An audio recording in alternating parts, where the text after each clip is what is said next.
Bismillahirrahmanirrahim. Assalamualaikum warahmatullahi wabarakatuh. Alhamdulillah wassalatu wassalamu ala Rasulillah wa ala alihi wa ashabihi wa mawalah amma ba'd.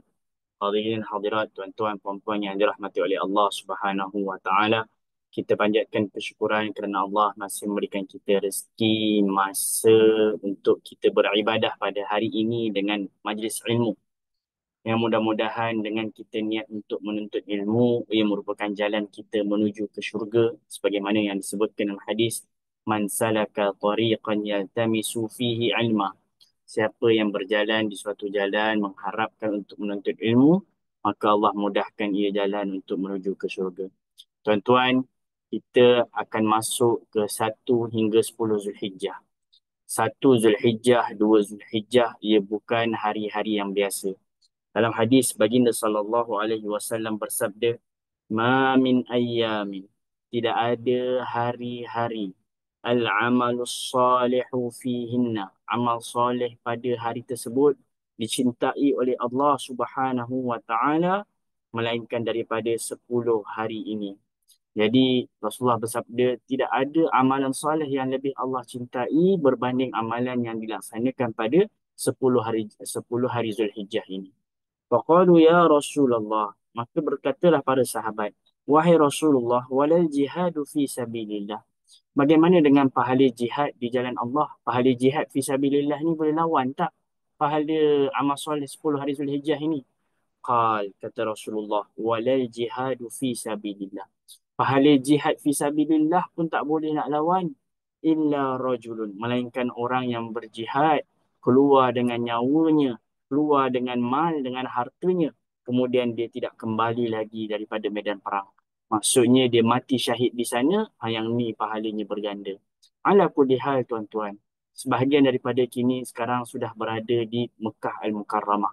Tuan-tuan berkumpul pada tuan 3 kebaikan. Kebaikan yang pertama, kebaikan waktu, iaitu 1 hingga 10 Zulhijjah. InsyaAllah yang di Malaysia pun dapat keberkatan ini. Tapi ada keberkatan yang kedua, iaitu keberkatan tempat, di mana tuan-tuan berada di Mekah Al-Mukarramah, 1 hingga 10 Zulhijjah. Dan orang yang di Mekah tak semua dapat keberkatan yang ketiga, iaitu keberkatan untuk melaksanakan haji, melaksanakan keberkatan ibadah, berkumpul keberkatan tempat, keberkatan waktu, keberkatan ibadah pada satu masa ni, yang mana hanya tuan-tuan jemaah yang dipanggil oleh Allah Subhanahu Wa Taala saja ada peluang ini. Jangan sia-siakan. Rugi kalau 1 hingga 10 Zulhijjah ni disibukkan dengan shopping sana sini. Rugi kalau seandainya 1 hingga 10 Zulhijjah ni disibukkan membeli belah dan sebagainya. 1 hingga 10 Zulhijjah ni manfaatkanlah untuk khatamkan Al-Quran, untuk berpuasa kalau boleh. Pengalaman saya di Madinah tuan-tuan, 1 Zulhijjah itu Masjid Nabawi dia dah bentang dah sufrah, iaitu tempat untuk orang berbuka. 1, 2, 3 puasa terus sampai 9 Zulhijjah. Saya rasa kita dah bahas pada 9 Zulhijjah. Sahabat-sahabat tertanya, adakah Rasulullah ni berpuasa ataupun tidak? Sebab Rasulullah pada hari Arafah fokusnya adalah berdoa. Sehinggalah ada yang membawa minuman pada Rasulullah dan Rasulullah SAW minum. Menunjukkan bahawasanya bagi orang yang melaksanakan haji, maka tidak digalakkan untuk berpuasa. Ala kulli hal tuan-tuan, apa yang saya nak sebutkan di sini adalah peluang ini adalah satu-satunya. Kita tak tahu tahun depan kita akan dipanggil haji ataupun tidak. Kita tidak tahu adakah mungkin selepas haji kita meninggal dunia. Maka kita berharap kita kembali daripada haji ini dengan kita sama-sama mendapatkan pahala haji yang mabrur. Tuan-tuan dan puan-puan, kita sudah pun sampai pada dalam haji kita dan kita berhenti pada yang terakhir, iaitu ketika baginda SAW selesai daripada tahallul awal. Seperti yang saya sebutkan, baginda SAW apabila selesai daripada 3 perkara, MCT, melontar, cukur dan tawaf. Melontar, cukur dan tawaf. Melontar ini dilakukan pada 10 Zulhijjah pagi, kemudian Rasulullah cukur. Berarti Rasulullah dah selesai 2 ni. Kalau dah selesai 2, maka Rasulullah dah tahallul awal. Tinggal berbaki Rasulullah perlu tawaf. Apa beza tahlul awal dengan tahlul thani? Kita sudah akan sebutkan Kalau tahallul awal halal semuanya. Dah boleh pakai pakaian, pakai wangi-wangian, tutup kepala. Semua larangan ihram dah halal, melainkan hubungan suami isteri sahaja. Jangankan berhubungan suami isteri, cakap pasal benda-benda yang kita katakan, minta maaf lah, benda-benda yang membawa kepada hawa nafsu, lebih baik elakkan.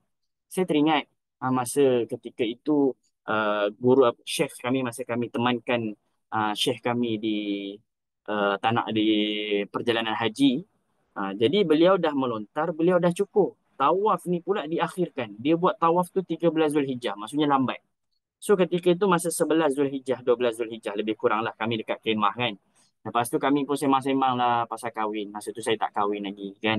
Lepas tu kata Syekh, macam mana ni? Syekh kata, kalau boleh kita elakkan. Aku belum tahallul kedua lagi. Aku belum selesai lagi. Tak nak sebab takut masalah rafas. Rafas ni apa? Perkataan-perkataan yang kita katakan minta maaf, lucah. Perkataan-perkataan yang membawa kepada hawa nafsu. Perkataan-perkataan yang boleh memikirkan, orang kata benda-benda yang terfikir pasal naik hawa nafsu ni, elakkan. Walaupun benda tu halal, macam hubungan suami isteri halal. Tapi sebab belum tahlul thani, kita elakkan. Kita tinggalkan terlebih dahulu. Baik, ada yang tanya, Ustaz, kalau seandainya saya melontar dan tawaf terlebih dahulu, saya tak cukur lagi. Saya melontar dengan tawaf je. Adakah saya dah selesai tahlul awal? Jawapannya, ya. Kita dah selesai tahlul awal. Tapi Ustaz, saya belum cukur. Bukankah tahlul itu perlu cukur? Tak. Tahallul ini adalah pertukaran mood daripada ihram ke halal. Maksudnya dia tak semestinya dengan cukur.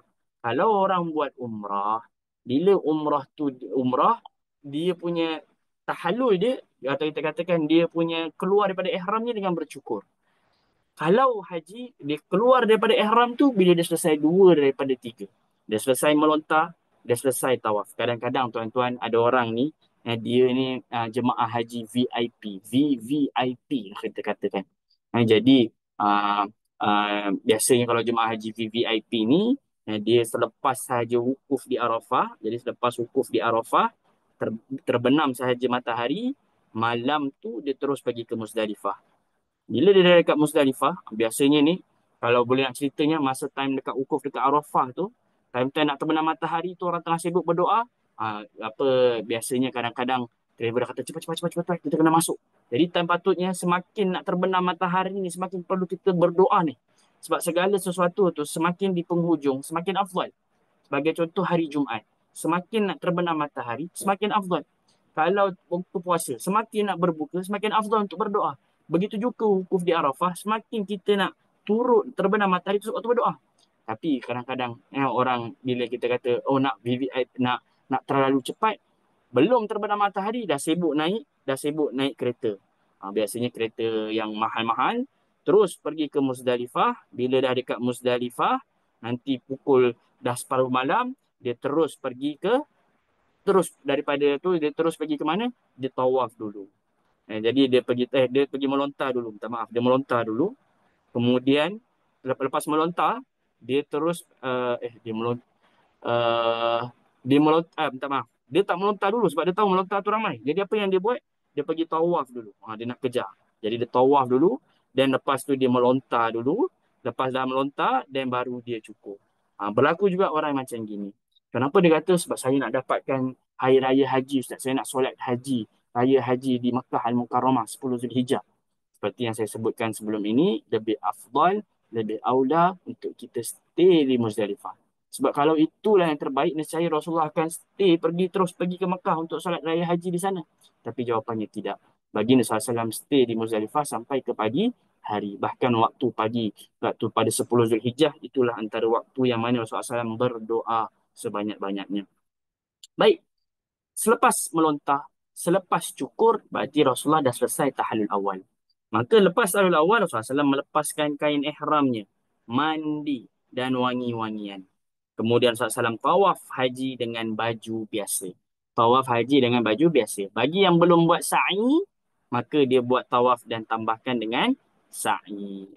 Jadi tawaf haji dengan sa'i. Jadi dua benda ni adalah yang perlu kita kata yang Rasulullah SAW dah buat dah sa'i di awal.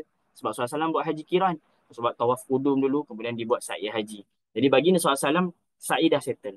Dan setakat ini, saya boleh katakan satu-satunya ibadah sa'i yang boleh pakai baju biasa. ibadah sa'i, kalau sebab kalau kita pergi Mekah masa time musim umrah, kalau orang yang pergi time musim umrah, mana ada orang sa'i pakai baju mana ada orang sa'i pakai baju biasa. Kalau tawaf sunat pakai baju biasa, ya. Tawaf sunat ada pakai baju biasa. Tapi tak ada sa'i sunat. Biasanya orang sa'i ni mesti dia buat umrah. Jadi mesti dia pakai kain ihram. Cuma ni dalam kes ibadah haji, bagi siapa yang dah buat sa'i haji di awal, maka dan dia dah melontar dan dia dah cukur, maka dia tawaf bagi SAW tawaf haji dengan baju biasa. So siapa yang belum habis sa'i, dia boleh sa'i juga dengan baju biasa. Baik, seterusnya kisah baginda SAW. Ini menarik betapa tawaduknya Rasulullah. Anna Rasulullah SAW ja'a ila siqaya. Lepas Rasulullah SAW tawaf, Rasulullah SAW nak minum. Kemudian Rasulullah berkatalah kepada pakciknya, ya Abbas, minta minum. Kan? Zaman dulu tak ada macam kita sekarang, dah ada galen air, dah sedia dah. Yang sediakan air ni pakciknya Abbas. Ya Fadl. Maka Abbas pun minta lah anaknya. Fadl, idhab ila ummik. Fa'ti Rasulullah SAW bisyarabin min indiha. Jadi, sebab galen zaman dahulu ni, orang tangan semua masuk. Orang kata macam-macam tangan lah masuk dalam galen tu. Kira kita katakan dah bercampur lah. Air yang dibawa zaman dulu tak ada paikan nak, orang kata nak tarik air daripada Zam-Zam tak. Jadi Zam-Zam tu pakai perigi, masukkan dalam tempayan yang besar. Jadi orang cedok, dah macam-macam tangan dah cedok kat situ.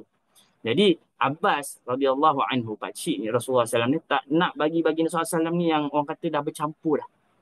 So Abbas ni kata kat Fadl, kau ambil minuman khusus untuk Rasulullah SAW. Tapi kata Rasulullah, ni. Kata Rasulullah, tak apa, aku nak daripada ni. Orang kata kumpul ramai-ramai kat sini. Qala ya Rasulullah innahum yaj'aluna aydihim fi, wahai Rasulullah, kat sini dah bercampur dah tangan-tangan orang dekat sini. Tapi Rasulullah kata tak, bagi kat aku. Fasyariba minhu. Ini saya nak sebut apa tuan-tuan, tawaduknya Rasulullah. Kadang-kadang ada orang ni, jijik lah, tak nak lah minum macam gini. Saya tak boleh minum. Saya kalau minum, saya kena minum yang jenama yang mahal saja. Minuman murah-murah ni, saya tak boleh minum. Saya nak minuman yang mahal-mahal. Lihat tuan-tuan, baginda SAW, tawaduknya. Siapa kita ni nak lawan baginda SAW? Maka terkadang, kalaulah kita diuji, dekat situ tak ada air yang mungkin kita suka, kan? Air yang kita tak ni. Kita kena ingat, Rasulullah SAW pun tidak memilih masa time haji. Maka jaga, jangan sampai marah-marah. Kalau makanan tu, kenapa ni tabung haji bagi makan tak sedap? Contohnya, kenapa travel bagi makan tak sedap? Jangan fikir tu dulu. Ingat Rasulullah SAW juga tidak meminta ke pengkhususan. Sekarang ni aku nak beribadah, kita bagi selesai dulu. Nanti kalau ada apa-apa postmortem ke apa, nanti. Sekarang benda yang depan mata, kita syukuri apa adanya. Lalu baginda SAW kembali ke Mina dan solat zuhur di Mina. Jadi bayangkan daripada subuh sampai zuhur, Rasulullah melontar, Rasulullah cukur, Rasulullah tukar baju, dan Rasulullah terus tawaf. Paling afdal tawaf tu 10 Zulhijjah. Tapi mostly orang tak kuat. Kadang-kadang saya tengok juga jemaah. Masa ada pernah, kita tengok kalau jemaah ni muda-muda semua, kan, lepas melontar cukur, saya tanya, hari ni okey tak untuk kita buat tawaf? Okey Ustaz, saya kuat. Okey. Kalau tak kuat, ada yang sampai dah balik ke dekat Mina tu, dia melontar dah cukur, dah tahalul, so dia stay. Tahalul awalnya, dia masih dalam tahalul awal, belum tahalul sani lagi. So bila belum tahalul sani, macam saya sebutkan, tak boleh berhubungan suami isteri, jangan cakap benda-benda yang menaikkan hawa nafsu, semuanya tinggalkan. Dan tunggu sampai bila boleh buat tawaf tersebut. So Rasulullah melaksanakan ketiga-tiganya pada satu hari yang sama. Lalu Rasulullah solat zuhur di Mina. Di Mina, Rasulullah solat zuhur, semuanya tepat waktu tapi tak jamak. Zuhur 2 rakaat, asar 2 rakaat, 3 maghrib tak boleh jamak lah. Tak boleh jamak, tak boleh qasar. Ustaz, maghrib qasar macam mana Ustaz? Tak ada. Maghrib 3 rakaat, bukan 1,5. Isyak 2 rakaat, subuh 2 rakaat. Jadi tak dijamakkan tapi semua solat pada waktu-waktunya. Dengan inilah baginda SAW selesai tahallul thani. Baik, seterusnya. Jadi apa nota penting sifat solat fardu baginda SAW? Bila di Arafah, Rasulullah SAW jamak takdim 2+2. Perbahasan yang kita sebutkan ini, ulama berbeza pandangan. Adakah Rasulullah solat 2+2 rakaat ini kerana Rasulullah adalah orang yang musafir? Padahal kita dah belajar dah sebelum ini, kan. Rasulullah SAW sampai berapa? 4 Zulhijjah. Berarti 8 Zulhijjah. Masih banyak ni. Ada 5, 6, 7, 8, 9, 10. Dan ini hari ke-11. Berarti ini dah ke hari berapa Rasulullah SAW ni? Adakah betul kerana permusafiran? ada yang kata kerana musafir, ada yang kata kerana ibadah itu haji itu sendiri. Dan tidak diriwayatkan Rasulullah kata, wahai ahlu Mekah, korang kena buat sekian, kena buat sekian. Kami solat 2, kalian buat 4. Jadi dekat sinilah ulama berbeza pandangan. Tapi seperti yang saya sebutkan juga dalam sebelum ini, kita ikut imam kita. Kalau imam kita solat 4, kita buat 4. Imam kita solat 2, kita buat 2. Tapi Ustaz, saya nak buat 4 Ustaz. Imam solat 2, kita tambahkan lagi 2 rakaat. Jadi Arafah, Rasulullah SAW solat jamaah takdim 2 plus 2. Musdalifah, baginda SAW solat subuh. Solat subuh, iaitu pada pagi 10 Zulhijjah. Kemudian waktu maghrib dengan isyak Rasulullah SAW jamaah takhir. Ini yang saya cerita, kalau masih ingat pada sesi yang ketiga, bila sahabat-sahabat kata, wahai Rasulullah, kita nak solat di mana? Rasulullah kata di depan. Bila jalan lagi, dalam masuk isyak ni, Rasulullah kata solat di depan. Jadi sampai dekat Muzdalifah tu agak lambat, baru Rasulullah SAW solat jamaah takhir di sana. Kemudian baginda SAW bila di Mina, semuanya solat 2, 2, 3, 2 pada waktunya sendiri-sendiri. Ini sedikit apa kita katakan table yang mana sifat solat baginda SAW. Baik, sekarang 3 hari saja. InsyaAllah kita harap tak lama. 11, 12, 13, 14. Rasulullah SAW balik ke Mekah pada 14 Zulhijjah. Pada waktu 11 Zulhijjah pada pagi hari, Rasulullah SAW solat subuh di Masjid Khif. Tempat yang saya sebutkan 70 Nabi pernah solat di sana. Alaihissalatu wassalam. Jadi bila Rasulullah solat subuh, tiba-tiba ada 2 orang sahabat, dia duduk dekat belakang masjid, dia tak ikut solat bersama. Jadi Rasulullah solat jemaah, tiba-tiba 2 ni duduk belakang. Lalu falamma qada solatahu, bila Rasulullah dah selesai solat, ada 2 orang dekat belakang saf tak solat bersama Rasulullah. Maka Rasulullah kata, alayya bihima, panggil mereka berdua ke sini. Fa'utiya bihima, lalu didatangkan mereka berdua. Lalu Rasulullah tanya, ma mana'akuma an tusalliya ma'ana? Kenapa kamu berdua tak nak ikut solat bersama kami? Qala ya Rasulullah, wahai Rasulullah, kami dah solat dah dekat kemah kami Rasulullah. Kami dah solat awal dah. Kata Rasulullah, fala taf'ala. Kata Rasulullah, jangan buat gitu. Walaupun kamu dah solat dekat tempat kamu, dekat kemah kamu, dekat rumah kamu ke, kemudian bila kamu datang ke masjid, kamu nampak jemaah, ikut solat. Kenapa? Fa inna mahalakum manafilah.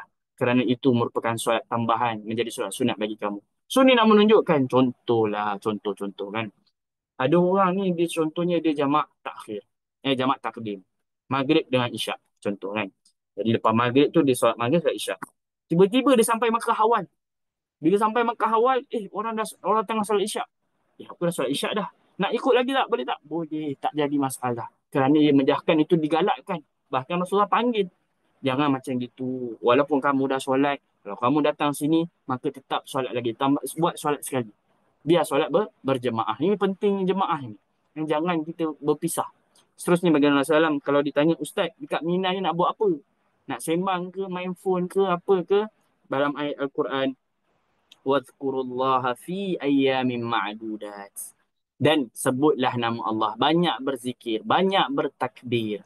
Allahu Akbar, Allahu Akbar, Allahu Akbar. Takbir raya. Takbir raya, ayyamin ma'dudat, hari-hari yang tertentu sahaja. Iaitu 10, 11, 12, 13, 13 sebelum matahari terbenam. Lalu kata Rasulullah SAW, ayyamut tashrik, hari-hari tashriq ini. Tashrik ini maksudnya apa? Dia daripada kalimat syaraqah. Syaraqah ni, dia lebih kepada macam maksudnya menjemur. Jadi zaman dahulu, kambing-kambing yang disembelih ni nak bagi tahan lama, dia jemur. Kan zaman dulu tak ada Xbox. Jadi bila mana sembelihan ini nak bagi lama, dia jemur biar tahan lama. Jadi itulah asal daripada ayam syriq, ayyamu aklin. Kata Rasulullah SAW, hari-hari tasyrik ini adalah hari-hari kita berzikir. Ayyamu aklin wa syurbin. Ada riwayat yang lain, wa zikrillah, dan berzikir kepada Allah Subhanahu wa taala. Jadi hari tasyrik ini kerja kita baca Quran, kerja kita takbir, bukan sembang-sembang, isap rokok, jangan. Sabar tuan-tuan, sabarlah. Kita kata kita ni dah bayar mahal dah ni. Ini tempat di mana sya'airullah. Ini tanah haram. Mina tu tanah haram tuan-tuan. Mina tanah haram. Dan ini yang saya menarik ni kalau kita lihat dalam Al-Quran kan, Allah Subhanahu Wa Taala berfirman, hadiyam balighal ka'bah. Hadiyam balighal ka'bah. Ya ayyuhalladzina amanu la tuqsidu wa antum hurum. Kemudian kalau kamu dah sampai dekat Kaabah, kamu sembelihlah hadyun. Maksudnya kamu sembelih kambing kamu, hadiu kamu, kambing ke, lembu ke, unta ke, dekat Kaabah. Soalan tuan-tuan, siapa pernah nampak kambing disembelih depan Kaabah? Tak pernah. Kalau tak nak, kalau waktu hari hari tasyrik, orang sembelih dekat mana? Dekat Kaabah ke? Mana ada orang Kaabah orang tawaf. So di mana mereka sembelih? Mereka sembelih dekat Mina. Mina tu tempat sembelihan. Jadi dekat Mina tu tanah haram, Kaabah tanah haram, sembelih dekat Mina macam sembelih dekat Kaabah. Itu sembelih. Habis tu kalau rokok, siapa yang merokok? Kalau kita berani merokok dekat Mina, apa bezanya dengan kita merokok depan Kaabah? Maka berhati-hati. Takut dosa itu berganda. Jangan main-main. Yang vape-nya, yang main phone-nya dan sebagainya. Waliyazubillah. Ya, kerana hukumnya itu sama. Hadi yang balik wal Kaabah. Sembelihlah kamu bila sampai Kaabah. Memang kita tak nampak lah orang sembelih dekat depan Kaabah. Seterusnya tuan-tuan, waktu melontar. Okey, waktu melontar ini kita kena hati-hati. Paling afdal adalah pada waktu zuhur. Waktu paling afdal. The best of the best waktu zuhur sebelum solat zuhur. Jadi dalam hadis disebutkan apabila kata Rasulullah kata kunna natahayyan. Jadi Ibnu Umar ni pernah ditanya, mata ramyul jimar? Wahai Ibnu Umar, aku ni nak melontar. Bila aku boleh melontar? Kata ya apa Ibnu Umar, idza rama imamaka, kalau pemimpin kau, tim leader kau melontar, kau ikutlah dia.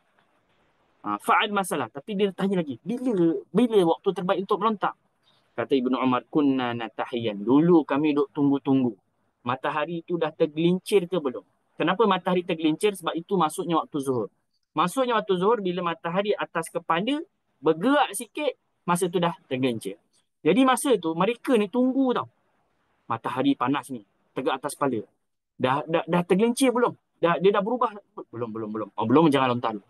Bila dah tergelincir, fa'idha dhalatis syamsu, bila mana dah tergelincir matahari dah bergerak, dah nak masuk, kita kata, kalau contohnya kalau atas kepala tu 12.30, 12.31 dah bergerak, maka kat situlah ramaina, baru kami melontar. So paling afdal adalah masuk waktu zuhur sebelum solat zuhur.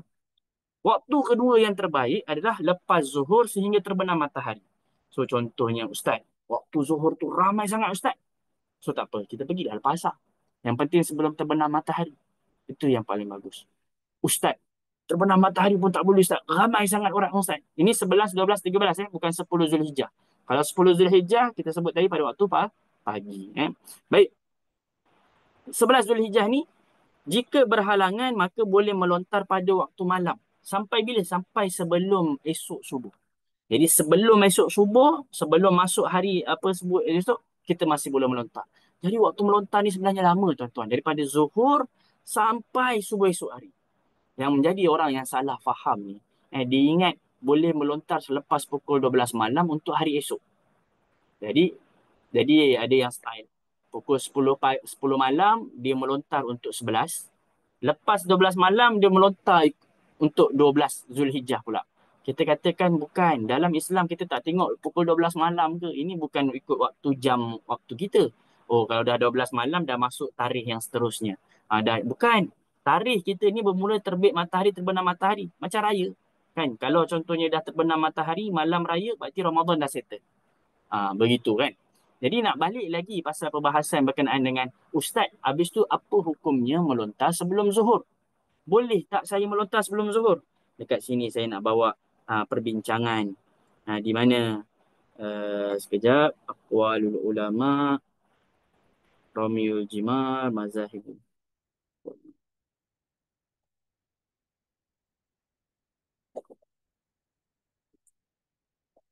Oh tak ada. Kalau gitu kita cari ramyul jimar, okay, mazahibul ulama. Yang ni. Baik. Saya nak kita baca sama-sama Wa qad dhahaba. Mazhab ni telah pergi atau mazhab. Tidak sah bagi orang yang melontar sebelum zuhur. Sebelum tergelincir matahari. Siapa yang melontar waktu pagi ni tidak sah. Siapa yang kata? Majoriti ulama. Siapakah mereka? Malikiyah, Syafi'iyah, Hanbaliyah. Cuma ada satu pandangan dalam mazhab Hanafi kata, kalau nak melontar sebelum zuhur, yaumun nafar, pada hari kita nak keluar. Iaitu kalau siapa yang nak 12 boleh keluar, 13 boleh keluar, boleh buat sebelum zuhur.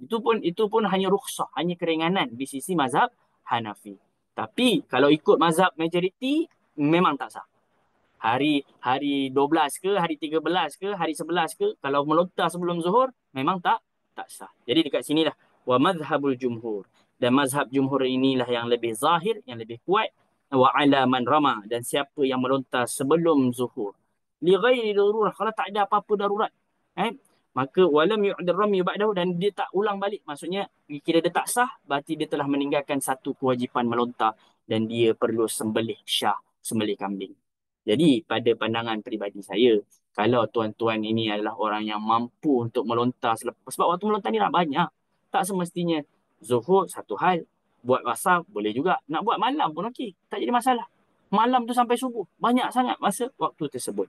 Cumanya kalau contohnya yang dah berusia, ustaz, saya ikut travel je ustaz. Saya dah tak kuat nak pergi ke mana-mana, maka mudah-mudahan termasuk dalam yang kerana darurat, dan mudah-mudahan pandangan mazhab Hanafi yang mana boleh keluar sebelum zuhur ini dibenarkan. Tapi kalau kita masih mampu, masih kuat, masih ada kekuatan, tahu teknologi, takkan sesat lah kalau seandainya kita boleh boleh apa boleh boleh bergerak sendiri. Contohnya travel kata, kalau kau tak macam ni, kami akan tinggalkan kau. Tak apa, it's okay. I can survive. Saya tahu semua boleh sewa apa, kita grab dan sebagainya kan. Kalau boleh lah. Tapi kalau tak berani, tak apa, kita ikut pada kerana ada pandangan yang membenarkan untuk melontar sebelum zuhur, iaitu pandangan mazhab Abu Hanifah, dan ini adalah rukhsah, keringanan. Tapi kalau ikut majoriti memang tidak sah. Baik, sifat dan cara baginda SAW melontar 3 jamarat. Okey, cara SAW melontar 3 jamarat. Tuan-tuan, uh, kalau kita lihat di sini ada jamrah sughra, ada wusta, ada kubra. Sebelum kita nak melihat bagaimana sifat SAW melontar, satu hal yang kita tahu, kenapa perlu melontar di sini, Ustaz? Kenapa melontar 1, 2 dan 3? Kat sini kalau kita lihat, ini sebenarnya merupakan daripada kisah Nabi Ibrahim alaihissalam. Apabila Allah perintahkan anaknya yang ditunggu lama, Nabi Ismail ni disebutkan umur Nabi Ibrahim ni tak dapat anak. Sampai umur 86. Lebih kurang 80, 90 barulah dapat anak. Kemudian 13 tahun selepas Nabi Ismail lahir, baru Nabi Ishaq lahir. Jadi Nabi Ismail ni anak, kita katanya yang satu-satunya yang ditunggu lama, bila dah membesar disuruh sembelih. Ha. Kemudian bila nak diperintahkan sembelih, dan ini dalam Al-Quran ada disebutkan, inni ra'aitu fil manam anni adbahuka. Ha.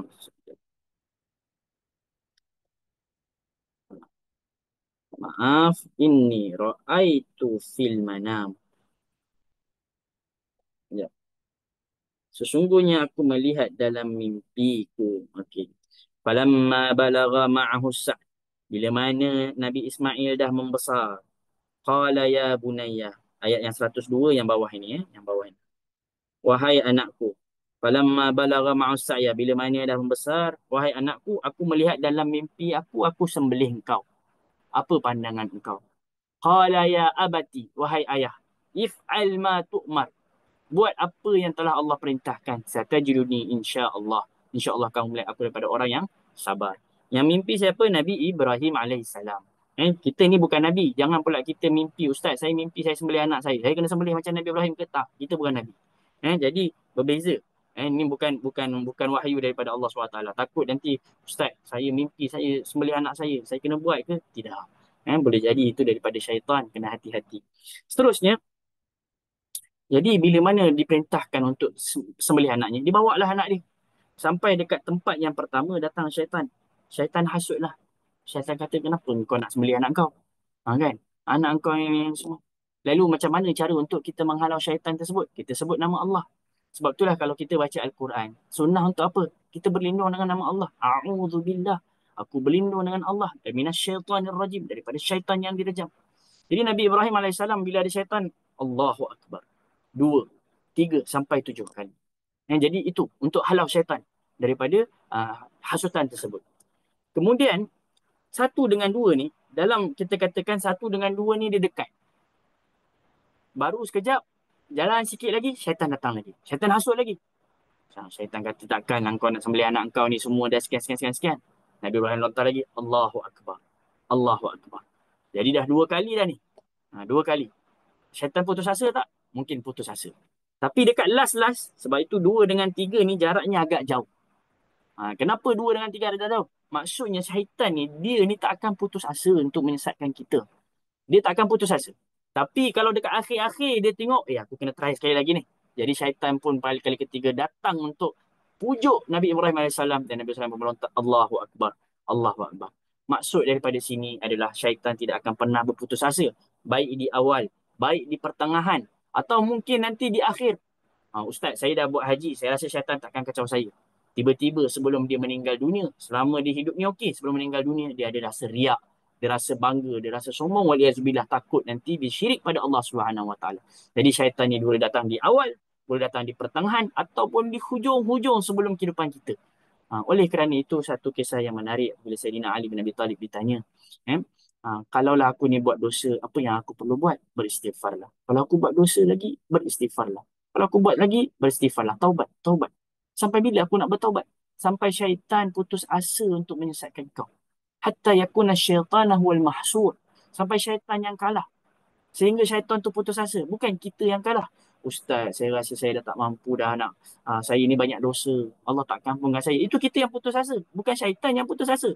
Sekarang ini biar syaitan yang putus asa dalam menyesatkan kita. Jadi kita berusaha. Jangan pernah untuk kita ni mengalah. Baik pertama, kedua, ataupun di akhir kita sentiasa berusaha untuk bertaubat, bertaubat, bertaubat. Mungkin lepas haji ni kita masih melakukan dosa yang sama. Waliyazubillah. Tapi teruslah bertaubat, bertaubat pada Allah SWT. Jadi, balik lagi pada spirit kita nak bagaimana Rasulullah melontar. Rasulullah melontar dengan menghadap kiblat. Allahu Akbar. Allahu Akbar. Ustaz, kalau saya tak melontar menghadap kiblat boleh ke? Boleh, tak masalah. Mau dekat depan ke, belakang ke, kanan ke, kiri boleh. Yang penting pastikan batu tu masuk ke dalam. Jadi, yang pertama Allahu Akbar, dan kemudian baginda SAW berdoa. Berdoa. Disebutkan berapa tempoh Rasulullah SAW berdoa ini, ada perbahasan di kalangan ulama. Saya tak pasti saya ada share dekat sini ke tak. Muddatu, dekat sini tak ada. Jadi kita cuba cari. Muddatu doa ibadah ramil jamarat. Ini yang menarik ini. Seberapa lama baginda SAW berdoa di jamarat. Tak apa, saya tak jumpa dekat sini. Saya ada buat dekat tadi. Jadi disebutkan hampir sepanjang bacaan surah Baqarah. Ibnu Umar baca sampai surah Baqarah. Panjang tak tuan-tuan Baqarah? Jadi bayangkan, Rasulullah SAW doa surah Baqarah. Surah Baqarah tu berapa ayat Ustaz? Hampir 286 ayat seingat saya. Surah Baqarah. Kalau kita lihat, berapa banyak surah Baqarah ni? Juz 3. 286 ayat. Lama tak? Lama lah. Kalau seandainya kita baca 3 juz ni dalam setengah jam, so doalah setengah jam. Jangan doa 5 minit, 10 minit je. Kalau makin lama, makin baik. Selepas itu, baginda SAW berdoa, melontar lagi pada yang kedua. Allahu Akbar. Allahu Akbar. 7 kali. Kemudian berdoa lagi. Dengan panjang yang sama. Berarti kalau kat sini doa lama, sini pun doa lama juga. Kalau boleh, kadang-kadang. Cuma janganlah betul-betul doa dekat sini, nanti kita kacau orang. Kita pergi dekat tempat ke tepi sikit. Pergi yang arah sebelah kanan ke. Rasulullah SAW kat sini sebelah kanan. Kemudian kat sini sebelah kiri. Kenapa? Sebab kat situ, lepas kiri nanti Rasulullah melontar dekat sebelah kiri di sini. Ala kulli hal. Jadi, di mana pun kita melontar, yang penting selepas melontar, kita berdoa. Berdoanya, jaraknya, ada yang mengatakan surah Baqarah. Untuk kedua-dua ini, ada yang mengatakan surah Baqarah untuk yang ini, surah Baqarah untuk ini. Maksudnya, lamanya itu untuk kita berdoa. Rugi kalau kita tidak memanfaatkan waktu untuk berdoa ketika di sini. Selepas itu, dekat Jamrah Aqabah, kita melontar dan tidak berdoa. Tidak berdoa. Satu perbahasan. Kenapa untuk yang pertama dengan yang kedua berdoa, tapi yang ketiga kita tak berdoa, Ustaz? Kan? Yang pertama berdoa. Yang kedua berdoa. Kemudian, kalau kita lihat dalam hadis, afadha Rasulullah SAW. Rasulullah SAW selepas zuhur, Rasulullah SAW melontar selepas tergelincirnya matahari, dan kemudian indal ula wa indal thaniyah, Rasulullah yaqif, Rasulullah berhenti. Fayuqilul qiyam, Rasulullah memperpanjangkan qiyam, wa yatadarra, dan yatadarra ni berdoa dengan kita kata berdoa dengan merintih-rintih. Kemudian wa yarmis thalithah, pada Jumrah Kubra, Rasulullah SAW melontar dan Rasulullah tidak berdoa selepas itu. Jadi tidak ada doa selepas Jamrah Kubra. Apa hikmahnya? Sebahagian mengatakan, kata Al-Alamah Ibn Qasim, beliau menyebutkan antaranya apa wa min al-hikmah la na'lamu fi wa hikmatul wuquf indahuma tahsilud du'a likaunihi fi wasatil ibadah. Kerana untuk satu dengan dua, kita masih dalam ibadah. Tapi bila dah selepas Jamrah Aqabah, ibadah dah selesai. Li'anna al-ibadah, bila ibadah selesai dengan selesainya melontar. Sebab itulah dan disebutkan uh, wa du'a fi sulbil ibadah, dan doa ketika kita sedang beribadah itu lebih afdal daripada selepas ibadah seperti solat. Ini yang saya nak cerita tuan-tuan. Kalau kita dekat Mekah, siapa yang dekat Mekah? Waktu solat, lepas solat tu ada doa tak macam dekat Malaysia? Kan kalau dekat Malaysia lepas solat biasalah ada imam pimpin doa. Tapi kenapa dekat Mekah tak ada orang pimpin doa Ustaz Kenapa dekat Madinah tak ada orang pimpin doa Ustaz Kerana imam tu dah berdoa masih dalam solat. Lepas solat zikir. Dalam solat itulah kita meminta pada Allah. Waktu time kita sujud, waktu time kita tahiyat akhir. Waktu tu sama juga macam melontar ini. Doa itu ketika lontaran pertama, lontaran kedua. Lepas ketiga dah selesai. Maka dah selesai, kita dah tak perlu berdoa lagi. Zikir takbir macam biasa sama dengan takbir. Jadi ini antara hikmah yang mana dibawa oleh ulama. Kenapa Rasulullah SAW berdoa pada yang pertama, yang kedua, tapi tidak yang ketiga. Baik, Jamrah Wusta, Jamrah Kubra. Jamrah Kubra juga disebut sebagai Jamrah Aqabah. Dia ada dua nama. Kenapa? Kalau Kubra ni maksudnya besar. Wusta tu medium. Sugra tu kecil. Tapi sebenarnya saiz dia sama je semua. Dulu pun saya terfikir juga. Yang ni saiznya kecil, medium, besar. Tapi tengok sama je. Sebenarnya itu hanya penamaan sahaja. Juga dinamakan Aqabah. Kenapa dinamakan Aqabah? Aqabah ini sebab dia yang terakhir. Akibat kan? Akibat ni yang last. Aqabah yang terakhir. Baik, melontar jamrah bukanlah untuk melontar syaitan, tetapi ialah untuk berzikir kepada Allah. Ini kita pernah bawa. Innama ju'ilat tawaf. Sesungguhnya tawaf di rumah Allah. Kemudian sa'i di Safa dengan Marwah. Kemudian melontar ini semuanya adalah untuk iqamatu zikrillah. Zikrullah. Ini yang kita sebutkan. Tak adalah syaitan tu dia menunggu dekat jamrah itu. Dia kata, melontarlah ke aku. Tak ada. Kita buat ini kerana melontar pada Allah, untuk melontar untuk sebut nama Allah. Allahu Akbar. Baik di tawaf kita, baik di ketika sa'i kita, ketika mana melontar ini semua untuk memuliakan, mengagungkan, mengesakan Allah SWT. Inilah tauhid. Tauhid itu iaitu mengesakan Allah bermula daripada kita niat lagi. Niat tadi labbaika Allahumma umratan atau hajjan. Aku sahut seruanmu ya Allah. Dan ia berterusan. Bila tawaf kita start dengan Allahu Akbar, Allah Maha Besar. Bila kita sa'i pun kita dah baca dah kan. Inna safa wal marwata, ini semua syiar Allah. Allahu Akbar, kita pun takbir juga. Kemudian ketika melontar pun sama, kita Allahu Akbar. Ketika wukuf di Arafah pun kita baca La ilaha illallah wahdahu la syarikalah. Semua ini adalah tauhid. Jadi natijah yang sepatutnya bila jemaah haji ni dah selesai daripada hajinya adalah tertanam dalam hatinya, Tuhanku Allah. Yang bagi rezeki dekat aku itu Allah. Yang jaga aku itu Allah. Kalau kita dah percaya pada Allah, jangan sampai kita ni lupa. Ada orang dah lepas haji, masih pergi bomo. Berarti dia tak percaya pada Allah. Masih sakit hati bila mana ada orang dapat rezeki lagi banyak daripada dia. Masih begini dan begini. Di mana tauhid kita pada Allah? Padahal kita dah buat haji dah. Kita sedang melaksanakan haji. Maka kita kena ingat buat ini semua untuk mengesakan Allah. Kembali pada Allah SWT. Baik, hari 12 Zulhijjah, hari Isnin pun sama. Melontar selepas zuhur. Dengan sifat dan cara melontar yang sama. Bagi yang nak mengambil nafar awal, ini yang kita sebutkan tadi. Kalau ikut majoriti ulama, siapa melontar sebelum zuhur, memang tak sah. Tapi mazhab Abu Hanifah membenarkan melontar bagi hari nafar waktu subuh hari. Maksudnya selepas. Tapi kalau pada pandangan saya, selagi mampu untuk tunggulah lepas zuhur tu lebih afdal. Tak mampu zuhur, lepas asar pun lebih afdal. Tak jadi masalah. Sekarang ni pun, kalau nak kata ustaz, jam lah ustaz, ramai sangat orang. Sekarang ni jamrat tu dia dah 5 tingkat tuan-tuan. 5 tingkat. 5 level. Sini ada, sini ada, sini ada. Jadi insya-Allah masih lagi ada waktu kekuatan untuk kita. Dan kalau boleh, kalau mampu, ambillah nafal thani. Lebih afdal. Dapat pahala banyak, berganda. Tak perlu nak segera-segera. Tapi ustaz, saya dah beli tiket. Tiket boleh ganti. Tapi ni haji ni saya tak tahu bila lagi nak buat. Selagi mampu nak buat sekarang, buatlah sekarang. Tapi kalau memang tak ada kesempatan lagi ustaz, saya memang tak boleh ustaz. maka ambillah nafar awal pun boleh. Nafar tu maksudnya keluar. Awal tu first, you keluar awal.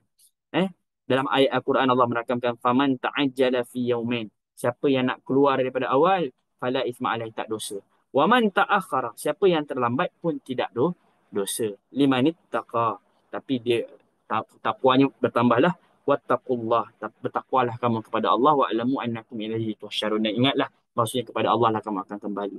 Cuma kita jangan judge orang.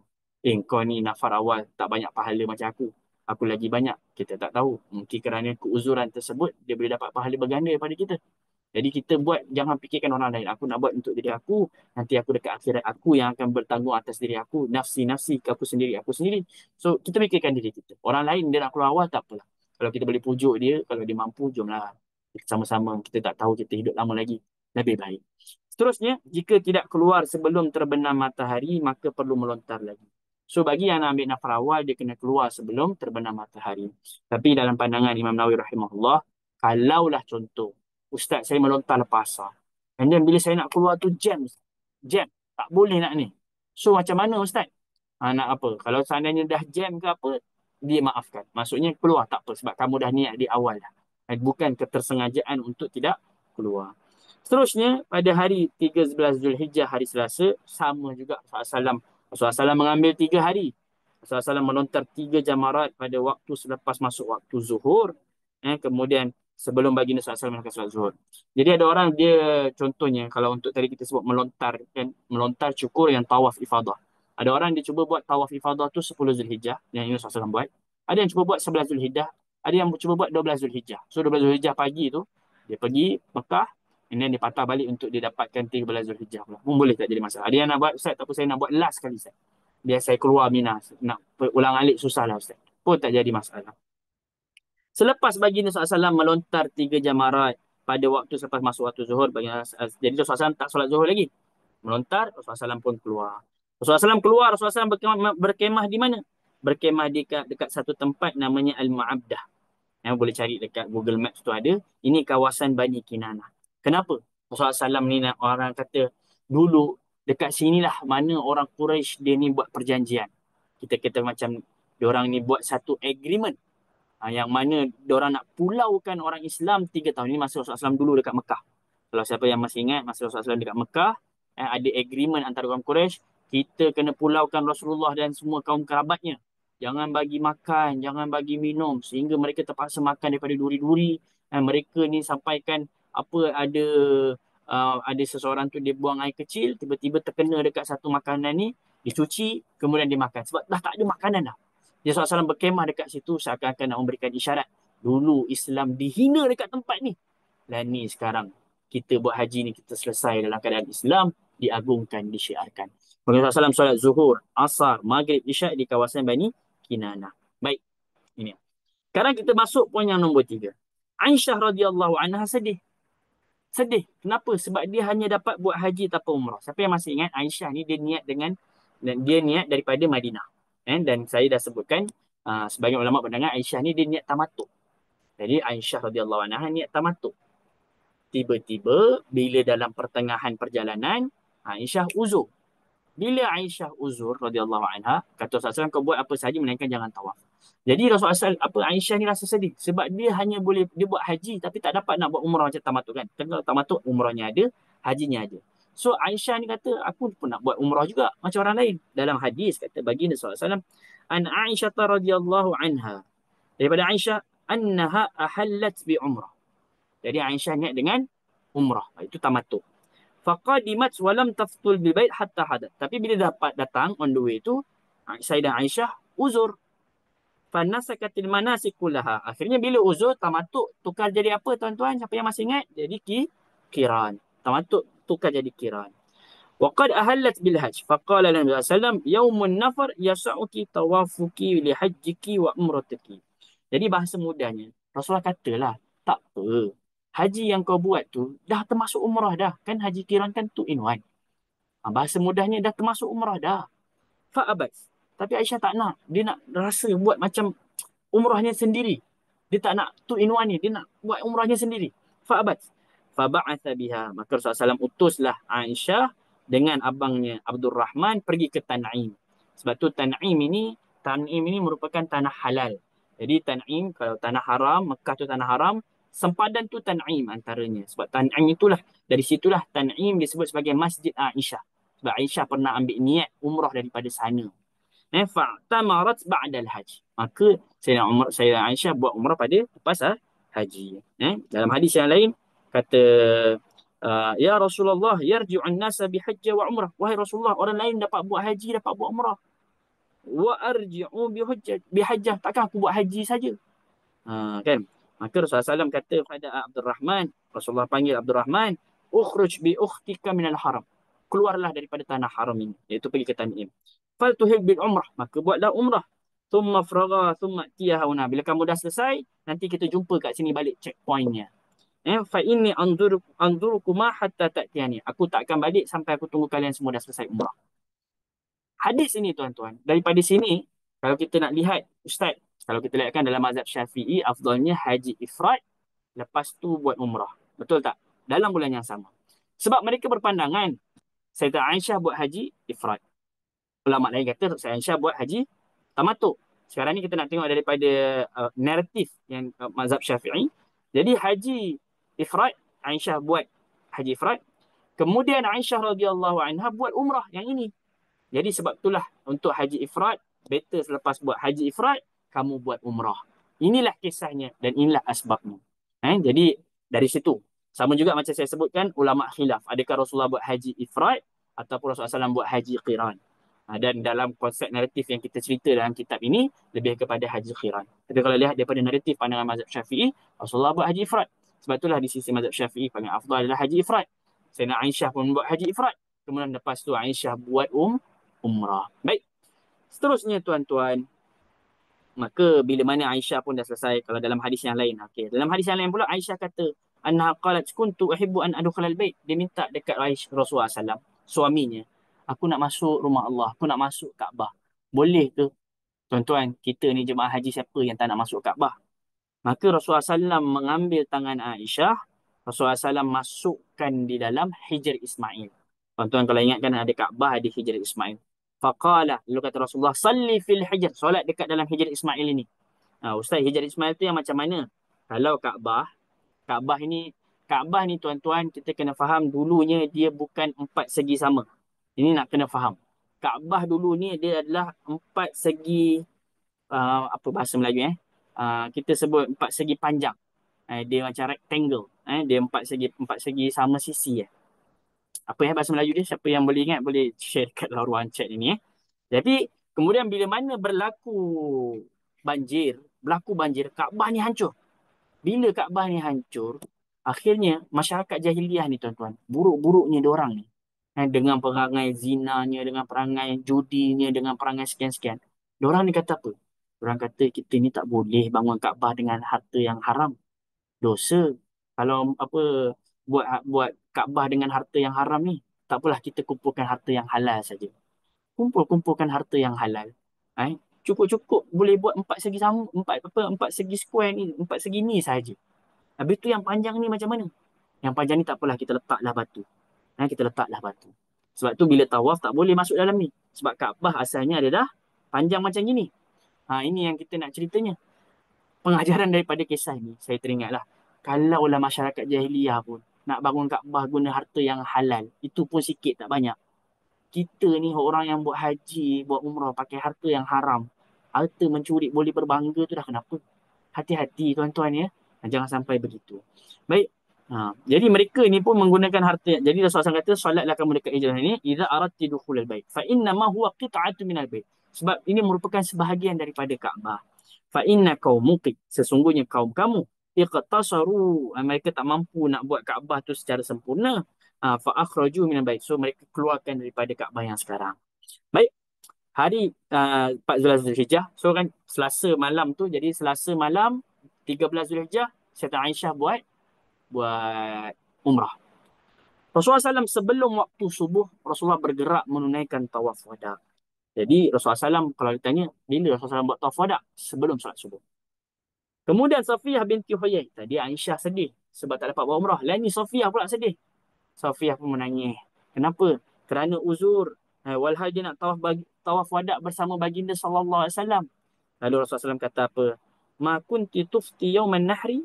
Kau dah buat tawaf ifadah kan? Dia kata dah buat. Qal la ba'sa infiri. Kalau tawaf ifadah dah settle, maknanya rukun dah settle, tak apa. Keluarlah. Tak perlu nak tawaf wada lagi. Tak perlu nak tawaf wada lagi. Jadi tawaf wada ini gugur. Tidak perlu dilaksanakan bagi orang yang uzur. Hadisnya apa? Dalilnya apa? Kisah Safiyah binti Huyai radhiyallahu anha ini. Baik. Jadi ini antara perbahasan. Kemudian selepas itu, lepas Rasulullah SAW tawaf wada, Rasulullah SAW menjadi imam salat subuh di Masjid Al-Haram. Ini yang poin yang kita nak tekankan. Ada orang ingat lepas dah tawaf wada, balik hotel. Tak nak solat jemaah di masjid. Walhal Rasulullah SAW lepas tawaf wada, ada masa Rasulullah SAW solat subuh di Masjidil Haram. Dan itu solat terakhir Rasulullah di Mekah Al-Mukarramah. Barulah Rasulullah SAW kembali ke Mekah Al-Mukarramah. Jadi orang kalau dah tawaf wada, dan waktu zuhur apa kita katakan masih sempat bas datang lepas zuhur. Kita tawaf wada sebelum zuhur. Lepas tu rugi kalau kita tak solat zuhur dekat masjid. Kalau boleh solat zuhur, solatlah. Sedangkan Rasulullah SAW juga lepas tawaf wada, Rasulullah SAW solat subuh. Bukan sekadar solat subuh. Jadi imam dekat Masjidil Haram ini. Kalau jadi imam pun boleh. Takkanlah jadi makmum tak boleh. Dan ia merupakan solat terakhir baginda SAW di sana. Lalu baginda SAW bersama para jemaah haji. Sebab Aisyah radhiyallahu anha pun dah selesai umrah. Maka baginda SAW pun kembali bergerak ke bumi Madinah Al-Munawwarah.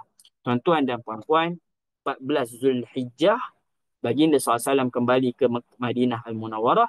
Zulhijjah, Muharram, Safar, Rabiul Awal. Lebih kurang dalam tempoh masa 12 Rabiul Awal, iaitu dalam tempoh 3 bulan lepas baginda SAW kembali ke bumi Madinah, baginda SAW meninggalkan dunia ini. Maksudnya, baginda SAW meninggal dunia pada 12 Rabiul Awal selepas 3 bulan melaksanakan haji.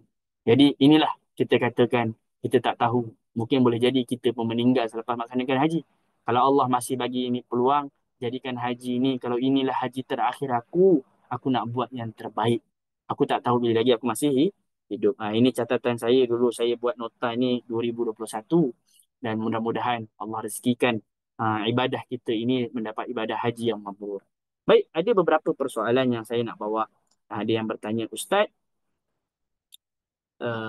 kalau ada soalan boleh tulis dekat dalam ruang chat juga lah. Ustaz, kalau seandainya rambut saya gugur, Ustaz, bagaimana? Baik, dalam mazhab Syafi'i, dia ada mazhab Syafi'i, saya sebut mazhab Syafi'i, kemudian saya akan sebut apa pandangan ulama yang di Saudi. Kenapa saya bawa begini? Sebab dulu saya masa jadi penerjemah Kementerian Agama Arab Saudi, so bila orang tanya, so kita jawab berdasarkan apa yang saya jawab. So kita just terjemahkan saja. Dalam mazhab Syafi'i begini, tuan. Larangan-larangan ihram, dia terbagi kepada dua. Ada yang diniat untuk tarafuh, macam untuk berhias-hiasan, seperti wangi-wangian, pakai uh, tutup kepala, tutup buku lali, kita katakan kaki semua sebagainya. So benda-benda ni dia tidak menyebabkan kerosakan. Apabila tidak menyebabkan kerosakan, kalau kita buat tak sengaja, contoh saya pakai kain ihram, tiba-tiba tertutup kepala saya sebab ada angin, atau saya tertidur. Tidur tiba-tiba sebab saya dah terbiasa tutup kepala, bangun-bangun aku tutup kepala. Benda-benda yang tak sengaja ni Allah ampunkan. Rabbana la tu'akhidna in nasina wa akhtana. Ya Allah, jangan kau hukum kami bila kami lupa atau kami tak sengaja. So itu dalilnya. Tapi bila berlaku kerosakan, itlaf kerosakan, seperti tercabutnya rambut, tercabutnya apa lagi kita katakan kuku dan sebagainya. So di sini berlaku kerosakan, ada kekurangan, maksudnya ada kerosakan di sini. Mazhab Syafi'i, kalau ia berlaku kerana kita, pergerakan kita. Contohnya sebab kita, macam contohnya saya gunakan sikat, saya sikat rambut. Itu pergerakan kita. Maka di situ saya perlu bayar dam. Kalau contohnya bukan sebab kita, tidur-tidur, bangun-bangun, tengok ada rambut. Kita tak tahu ni rambut siapa ni. Kan? Dia mungkin rambut mati sendiri, bukan sebab kita. Maka tak perlu bayar dam. Kalau dalam fatwa ulama Saudi, baik ada kerosakan ke tak ada kerosakan ke, selagi kamu tak sengaja, selagi kamu innasina, kamu terlupa, diampunkan. Sebab cuba kita bayangkan perjalanan baginda sallallahu alaihi wasallam baginda sallallahu alaihi wasallam ni, kita ni sekejap je naik kapal terbang. Bayangkan zaman dulu, zaman Rasulullah, daripada Madinah pergi ke Mekah 8 hari, tuan-tuan. Naik unta, bukan naik kapal terbang. Kalau naik unta dengan semuanya, tuan-tuan bayangkan berapa banyak orang wanita-wanita dekat sana kan, dengan naik gunung turun gunungnya. Mesti banyak punya rambut yang gugur. Tapi Rasulullah tak kata kat seorang-seorang ni kan, kamu begini, kamu kena, semua kena begini. So benda ni dibalik kepada ijtihad ulama. Sebab tu saya bawa pada dua pandangan ini. Dan kalau nak tenang hati, bayar sahaja dam. Dan Ustaz perlu kira macam mana? Kalau satu rambut, dua rambut, mazhab Syafi'i kata apa? Kena perlu bayar satu bagi satu mud makanan. Kalau seandainya lebih tiga helai, empat, lima dan seterusnya, ini ada tiga pilihan. Sama ada kita puasa 3 hari, ataupun bagi makan 6 orang miskin, ataupun sambil lembu. Nah, bagi makan 6 orang miskin ni macam mana? Minimum nisfu sa'. Nisfu sa' ini kalau satu sa' lebih kurang dalam sekilo lebih lah. Minimum 1,5 kilo untuk satu orang. Tapi macam mana Ustaz? Kata kita boleh bagi makan sahaja yang dah siap makanan. Belilah makanan, 6 makanan kan. Beli makanan. Contohnya makanan yang mengenyangkan lah, nasi dengan ayam setengah ekor ke, ayam ini ke, bagi kat 6 orang makan pun boleh. Tak jadi masalah. Jadi itu, tapi jangan risau sangatlah, jangan takut. Sedangkan perjalanan wanita zaman Rasulullah SAW dulu lagi mencabar, lagi banyak. Tapi tidak kita temukan Rasulullah SAW kata, sebab kadang-kadang dam ni pun ada orang ni, dia ni kalau dia nak berniaga pun macam-macam. Oh, ini kena bayar unta ni. Padahal masalah biasa je. Sebab dia nak berniaga unta, so dia buat begitu juga. So tak apa, itu perbahasan yang pertama. Ustaz, saya perlu bayar dam ni bila? Lepas dah selesai semua. Sebab dia satu kesalahan, cukup bayar satu dam. Tapi kalau dua kesalahan berbeza, contohnya tutup kepala dengan bayar dengan tutup kepala secara sengaja dengan gugur rambut, dengan potong kuku, so ni tiga kesalahan yang berbeza. So dia tiga dam. Tapi kalau satu tu berulang kali, hari pertama gugur rambut, hari kedua gugur rambut, hari ketiga gugur rambut. Gugur rambut ni banyak, setiap hari saya gugur rambut Ustaz. Maka hari last tu cukup bayar satu kali sahaja. Baik, seterusnya perbahasan ini dah selesai. Berkenaan dengan masalah ini, Ustaz, kalau contohnya sekarang ni, ini yang kita katakan yang agak besar. Ustaz, bagaimana dengan orang yang dia uzur? Tak settle-settle Ustaz, uzurnya Ustaz. Sedangkan dah nak balik. Dekat sini saya nak bawa apa pandangan tabung haji. Jadi kat sini ada nota tabung haji. Pertama, ada yang namanya naqa'. Jadi naqa' ini, dia merupakan bila seseorang tu uzur, contohnya 7 hari. 7 hari. Dia uzur. Tapi dalam tempoh 7 hari ni, darah ni dia tak sentiasa keluar berterusan. Boleh jadi ada masa tu, darah tu tak keluar. Ini namanya naqa'. Naqa' ini suci yang berlaku dalam tempoh haid. Ia boleh berlaku dalam dua perkara. Kerana tabi'i, secara tabi'i yang maksudnya secara semula jadi, ataupun kerana mungkin dia makan ubat. Ada orang masa 7 hari dia uzur ni, dia makan ubat, tiba-tiba dia berhenti kat sini. Maka tawaf yang dilakukan masa naqa' ini adalah sah. Boleh buat, tak jadi masalah. Wanita yang dalam keadaan naqa' boleh terus melakukan tawaf tanpa perlu menunggu sehingga saat akhir sebelum ke Arafah atau ke Madinah atau pulang ke tanah air. Maksudnya kalau kita rasa darah berhenti, mandi, enggak. Buat naqa' di sini. Ini pandangan kedua dalam mazhab Syafi'i. Ini pandangan yang kedua. Dan ini merupakan pandangan mazhab Hambali dan Maliki. Tak silap saya. Jom kita tengok dekat sini. Saya rasa saya ada cari masalah. Halin naqa'. Adakah naqa'? Naqa' tu daripada kalimat naqi. Naqi tu maksudnya bersih. Naqiyun, bersih. Adakah naqa' al-mutakhallil, masa darah tu dia stop, yang dalam tempoh haid, fatrah haid, adakah dianggap sebagai suci? Maka naqa' ini di sisi mazhab Maliki, mazhab Hambali dan pandangan kedua mazhab Syafi'i tadi, bahawasanya ia adalah suci. So settle kat sini. Tapi kalau Ustaz, 7 hari ni Ustaz, non-stop Ustaz, keluar saja. Tak berhenti-berhenti.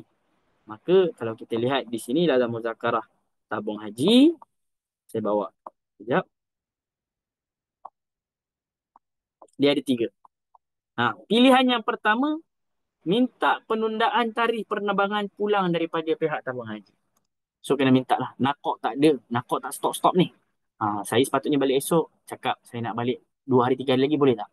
Ini bagi orang yang ikut tabung haji lah. Tapi kalau yang ikut travel, mana boleh senang-senang nak minta tunda tarikh penerbangan kan? Pilihan yang kedua, dam ihsar. Dam ihsar ni maksudnya apa? Kira dia haji dia batal. Kira kita stop, tak payah maksudnya tak payah buat haji. Ini berlaku pada zaman Rasulullah SAW. Rasulullah dulu masa Rasulullah nak buat umrah kan. Tapi dihalang oleh orang musyrikin.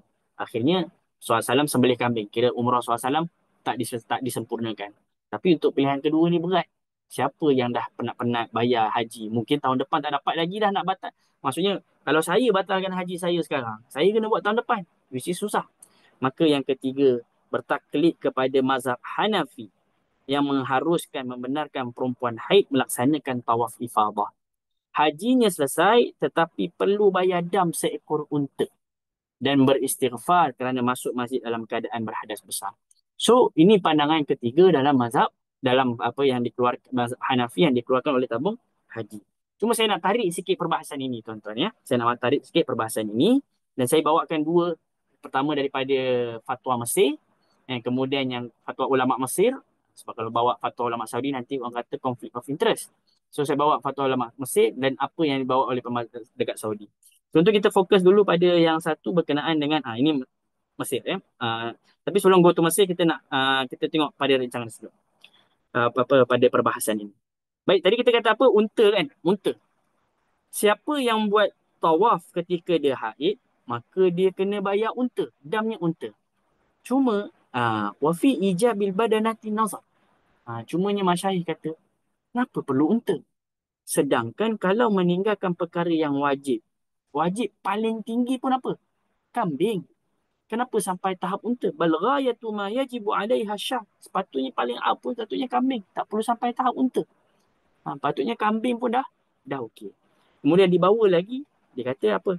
Dia kata ada yang berpandangan actually kambing pun tak perlu. Sebab apa? Sebab dia dalam keadaan uzur. Jadi kambing pun tak perlu dan ini pandangan siapa tuan-tuan? Pandangan ini merupakan pandangan daripada saya ada bawa dekat sini. Maaf. Semua akan bakar. Okey.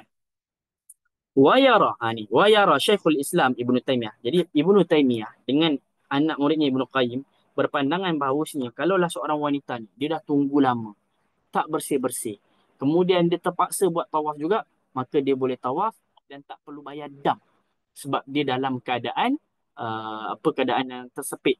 Wa huwa qaulun hasan, dan inilah fatwa daripada ulama daripada mufti Saudi iaitu Syekh bin Baz rahimahullah. So saya ulang sekali lagi.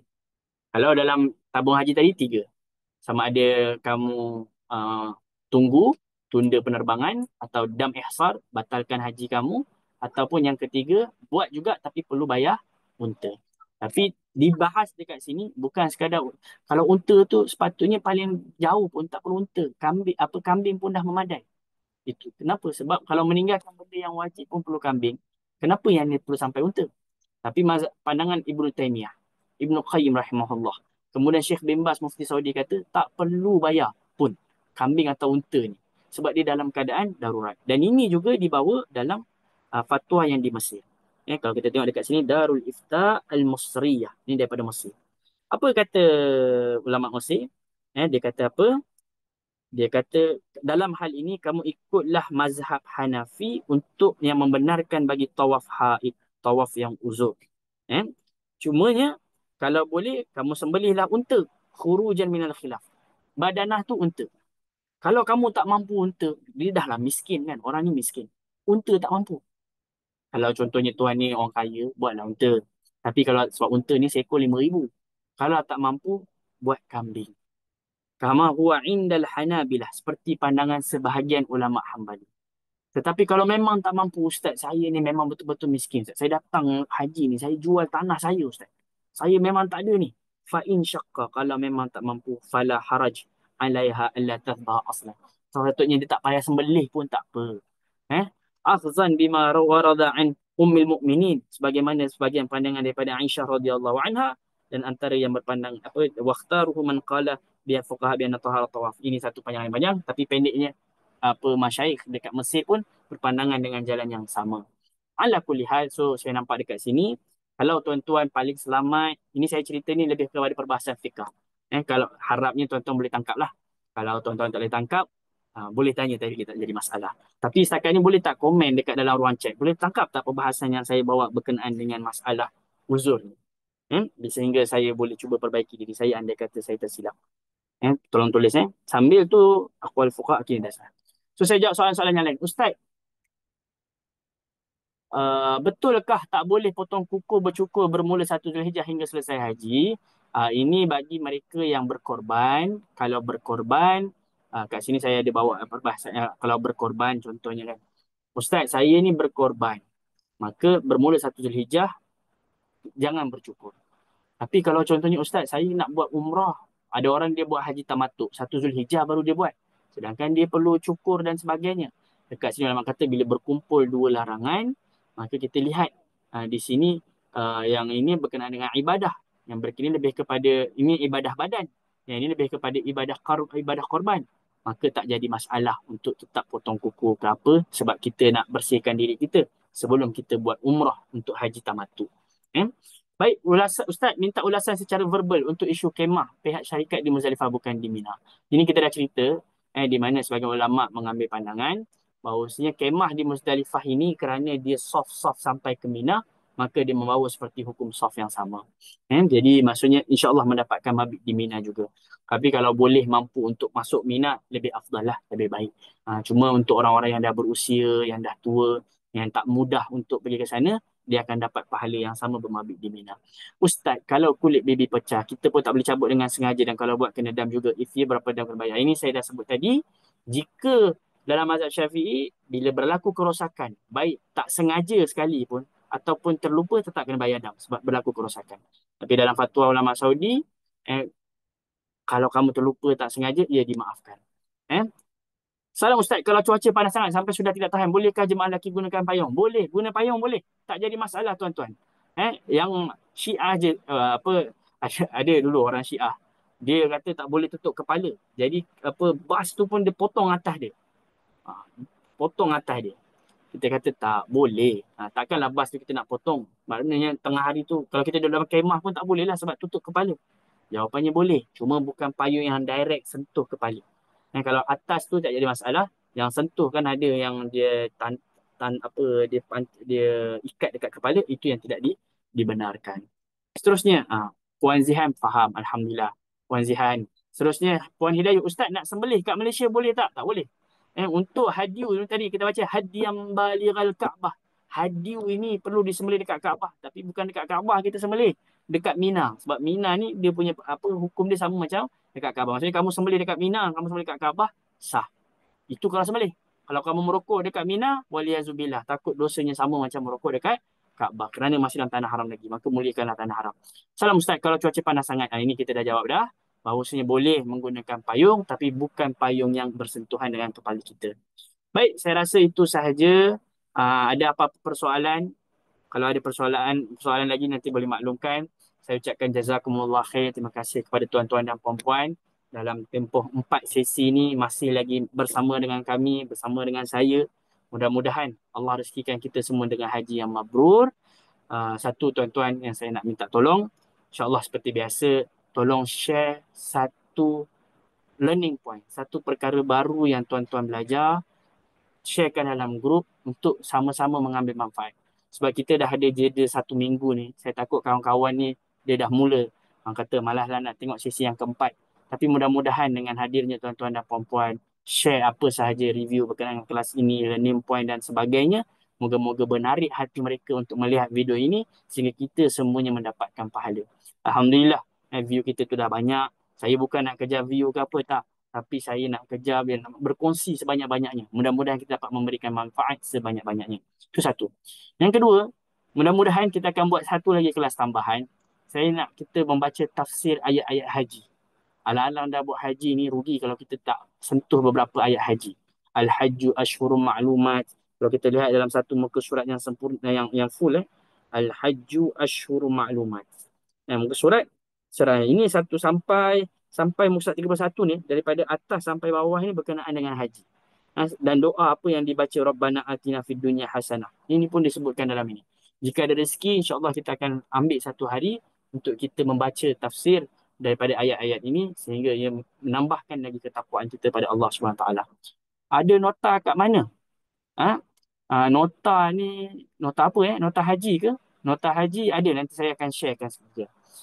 Mohon muka tabung sumbangan, insya-Allah. Jazakallah khair tuan-tuan Encik Zaidi atas keterbukaan tersebut. InsyaAllah mudah-mudahan nanti ada rezeki kita akan share. Ala kulli hal yang penting haji kita haji yang mabrur. Itu yang penting.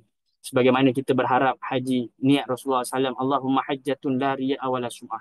Ya Allah, aku meminta haji tanpa riak, tanpa sum'ah. Maka kita juga berharap agar kelas ini adalah kelas yang tanpa riak, kelas yang tanpa sum'ah. Aku lu qauli hadza wa astaghfirullah li wa lakum. InsyaAllah kita bertemu lagi dalam kelas tafsir ibadah haji. InsyaAllah mudah-mudahan Allah pertemukan lagi dalam kelas-kelas yang lain. Saya ada buat kelas setiap minggu dalam grup yang lain dan saya buka secara open. Ada kelas Al-Quran, ada kelas hadis. Dan insya-Allah haji sentiasa. Kita harap mabrur ini dia bukan mabrur bukan sebelum haji, bukan ketika haji, tapi mabrur juga adalah selepas haji. Ini poin kena penting. Mabrur juga selepas haji. Kenapa begitu? Tuan-tuan, kalau saya nak tutup dengan ayat Al-Quran ini. Saya tertarik bila mana uh, Syekh saya mengajarkan begini. Allah Akbar. Wa idza fa Ibrahimul qawaidu minal baiti wa Ismail. Okey. Tuan-tuan bayangkan ayat 127 yang paling atas. Tengok yang paling atas. Ketika Nabi Ibrahim membangun Kaabah. Nabi Ibrahim bangun Kaabah.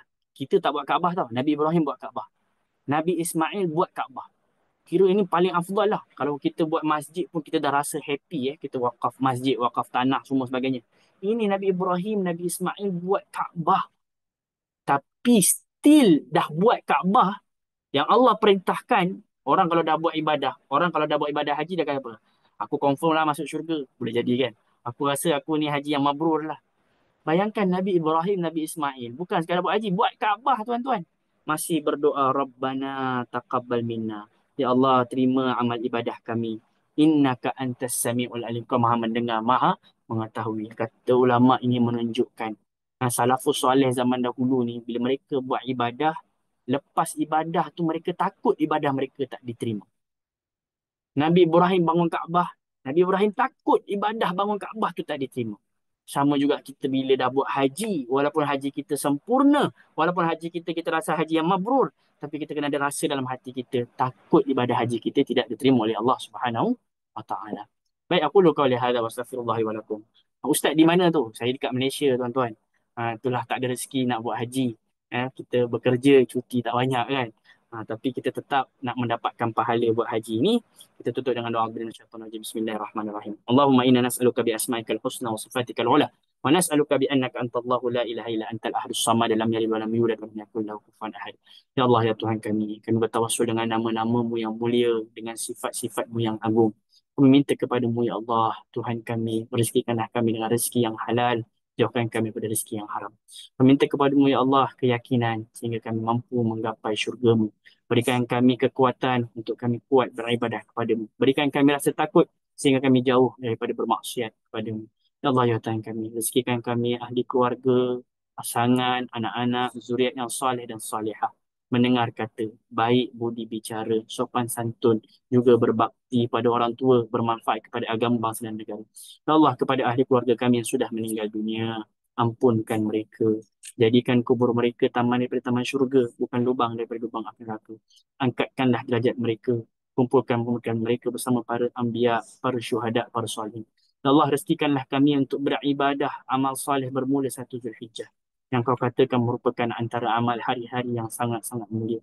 Rezekikan kami dengan haji yang mabrur. Rezekikan kami untuk beribadah kepadamu. Rezekikan kami untuk berdoa kepadamu. Lembutkan hati kami.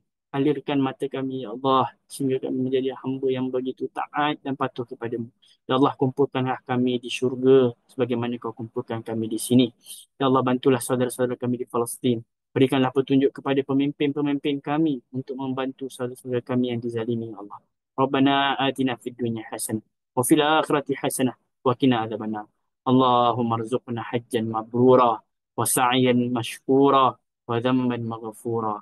وصلى الله على خير خلقه وعلى آله وصحبه وسلم والحمد لله رب العالمين. Sekali lagi tuan-tuan, saya minta jasa baik tuan-tuan dan puan-puan sempatkan sedikit masa untuk kongsi learning point atau kongsi sepanjang 4 kelas hari ini, 4 sesi ini, apa yang tuan-puan rasakan. Sebab ramai orang baru masuk dalam grup ini, mudah-mudahan menjadi asbab mereka tertarik untuk mengikuti kelas ini. Lalu tuan-tuan dan puan-puan dan kita semuanya mendapatkan pahala ini. Kerana dalam sebuah hadis, izinkan saya untuk share sikit. Ada hadis tu yang menarik. Kata baginda SAW, apabila uh, anak panah ni dia dilepaskan, Allah bagi 3 syurga. Jadi bila mana anak panah ni dilepaskan tu maksudnya bila dalam peperangan. Bila anak panah ni dia membunuh musuh Allah. Allah bagi 3 pahala. Pahala bagi yang membuat anak panah. Pahala yang delivery anak panah tu kepada pemanah. Pahala yang memanah anak panah tersebut sehingga terbunuhnya orang tersebut. Poin yang saya nak sebutkan, kita buat haji dapat pahala. Share orang lain untuk buat haji dapat pahala. Mengajarkan kelas haji ni pun mudah-mudahan dapat pahala. Ada yang soalan lagi yang lain? Ustaz, umrah lepas haji? Oh, ni dah. Oh, semua dah. Baik. Aku lupa lihat wassalamualaikum. Kalau ada apa-apa soalan, just tanya. InsyaAllah saya akan cuba untuk jawab secepatnya. Saya tak berani, masa ada orang tanya waktu-waktu ini, saya tak berani tanya sebab kita masih dalam sesi kelas lagi. So, saya takut berulang 2 kali. Sekarang ni, insyaAllah apa-apa soalan, selagi mana saya masih mampu, kita cuba untuk bantu tetamu Allah Subhanahu Wa Taala. Wassalamualaikum warahmatullahi wabarakatuh. Baik, terima kasih semua daripada AB, Abad Zaki, Abdul Rahim, Al-Wurud, Amrail, Azli Muhari, Cik Aziza, Daniel Aiman, Farhana, Fazli, Haida, Hanis, Hidayu, Ilham, iPhone, Izzat, Jak, Lailah Barwas, Luqman, Liana, Midi, Muhammad Zulfadli, Muhammad Azman, Muhammad Zaidi dan banyak lagi sampai puan yang bawah, sampai Cik Zihan. Mudah-mudahan Allah kuatkan di syurga nantinya. Wassalamualaikum warahmatullahi wabarakatuh.